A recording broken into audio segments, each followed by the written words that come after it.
milestone na maituturing kapag ang isang tao dito sa ating bansa ay umabot sa edad na 60. Sa atin dito sa Pilipinas, official ka ng dual citizen at officially ay senior ka na. Alam niyo po, nung ako'y nag-celebrate ng aking 60th birthday, ang inisip ko, bagong yugto o chapter ito ng aking buhay. Isang bagong journey ika nga na puno ng opportunity, kaalaman o knowledge at mas marami pang ibang kwentong pwede ko ibahagi. Importante ang ganitong klaseng mindset lalo na sa edad ko dahil batay sa pag-aaral ng Harvard T.H. Chan School of Public Health, ang tamang pananaw at inspirasyon sa buhay ay may malaking epekto sa ating kalusugan at kalidad ng ating pamumuhay.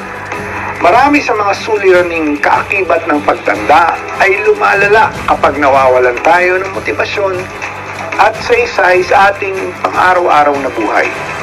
Kaya naman, huwag nating hayaang ang pagtanda ay maging dahilan upang sumuko tayo sa buhay. No surrender, ika nga.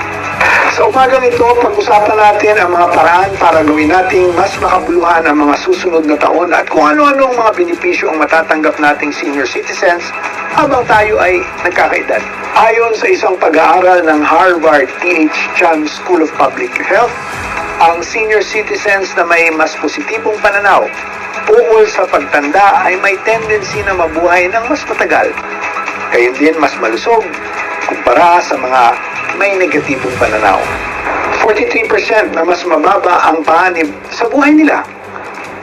Pinakita din nitong pag-aaral na ang mga taong mas masaya ang buhay, gayon din ang pananaw sa proseso ng pagtanda ay mas mababa ang panganib sa mga sakit tulad ng diabetes, stroke, cancer at sakit sa puso.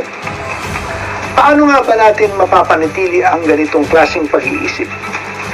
Narito ang ilang paraan upang manatiling masigla, may inspirasyon at mapabuti ang kalidad ng buhay nating mga seniors. Magkaroon ng layunin sa buhay. Patuloy tayong magsilbi sa lipunan. Ibahagi ang inyong kaalaman, karanasan at talento hindi lang sa pamilya, kundi sa komunidad. Labanan po natin ang depresyon. Alam mo ninyo, ang lungkot at paghina ng loob dapat ay malabanan natin at isipin natin hindi natural na bahagi ng ating pagtanda. Huwag po kayo maghinayang humingi ng suporta o tulong mula sa inyong mga kapamilya, kaibigan o kapwa profesional kung kayo'y nagtatrabaho pa. Maging kapakipakinabang, gamitin ang oras sa makabuluhang gawain tulad ng pag-aalaga ng inyong apo kung meron, paghahardin, pagluluto o pamamalengke o ano man makakasiya sa inyo. Ako po, alam ninyo kung maitatanong ninyo, tuwing weekend, dyan po ang aking family time at oras din para sa sarili dahil ako'y nagtatrabaho pa at kasama na din dyan ang pag-i-enjoy, manood ng sine, kumain sa labas, makipaglaro sa aking mga alagang pusa, magpakain ng mga community animals at community cats, at higit sa lahat, bigyan ng mas magandang pananaw ang aking sarili. And time to reflect, ika nga. Panatilihin din natin ang koneksyon, iwasan ang pag-iisa.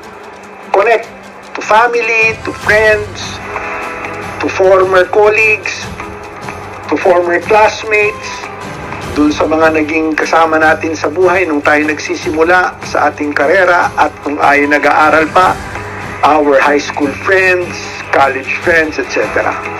Makipagkwentuhan po tayo lagi nang sa ganon hindi tayo makaramdam ng lungkot. Be active physically, especially mentally, kahit simple exercise, bagong hobby o pagbabasa ng libro, alam mo ninyo malaking tulong na para mapanatili tayong masigla.